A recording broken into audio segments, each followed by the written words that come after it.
नीतीश के खिलाफ मोदी जुटे मिशन में। राम मंदिर के बाद मथुरा में कृष्ण मंदिर की तैयारी। अखिलेश लालू को भी लगेगा झटका। लोकसभा चुनाव को लेकर एनडीए और इंडिया ने अपनी तैयारियों को अंजाम देना शुरू कर दिया है। इसी कड़ी में बीजेपी को जोरदार टक्कर देने के लिए नीतीश कुमार मिशन मोड में काम कर रहे हैं। इसके लिए उन्होंने पहले तो विपक्ष को एकजुट किया और अब वे यूपी में बीजेपी के होश उड़ाने के लिए फूलपुर से चुनाव भी लड़ सकते हैं।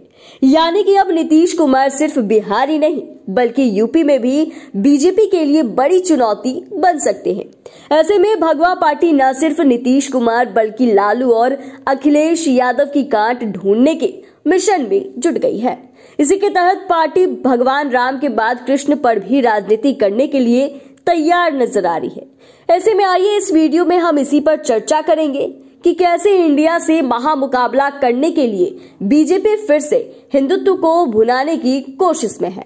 आपको बता दें कि बीजेपी के एजेंडे में शुरू से ही राम मंदिर रहा है। वहीं अब तो 22 जनवरी को राम लल्ला मंदिर में विराजमान भी हो जाएंगे।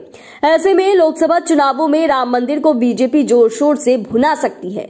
जाहिर सी बात है कि इस मुद्दे के सहारे मोदी पूर्वांचल में नीतीश कुमार से होने वाले संभावित नुकसान को कम करने की कोशिश करेंगे।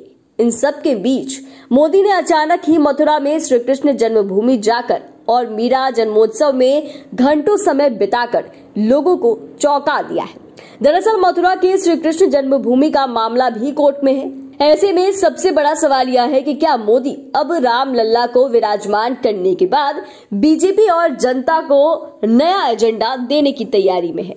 वैसे भी लाल कृष्ण आडवाणी के रथ यात्रा के दौरान यह नारा खूब गूंजा था कि अयोध्या में तो बस झांकी है, काशी मथुरा बाकी है। देखे तो भगवान श्री कृष्ण का कनेक्शन यदुवंश से है। वहीं यूपी में यादव जहां सपा के कोर वोटर हैं, तो बिहार में लालू यादव के हैं।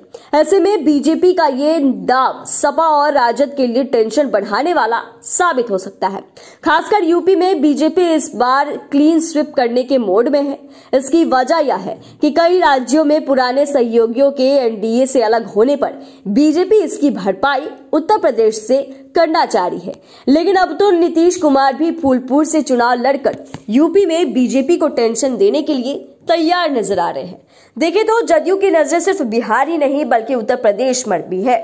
बिहार में जहां पार्टी जातीय गणना, आरक्षण और विशेष राज्य का दर्जा को प्रमुख मुद्दा बनाने के लिए तैयार है, तो उत्तर प्रदेश में जदयू अपने ब्रांड नीतीश कुमार को चुनावी मैदान में उतार सकती है।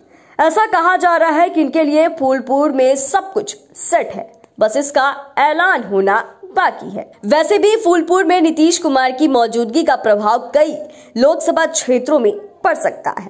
इसीलिए इंडिया गठबंधन इसको भुनाने में कोई कसर छोड़ेगा ऐसा मुश्किल दिख रहा है। देखे तो विपक्ष बिना किसी पीएम फेस के चुनाव लड़ने की तैयारी में है। ऐसे में नीतीश कुमार के लिए भी पीएम बनने के रास्ते बंद नहीं हुए हैं। इसीलिए वे फूलपुर से यूपी में बड़ा प्रभाव छोड़कर अपनी दावेदारी मजबूत कर सकते हैं।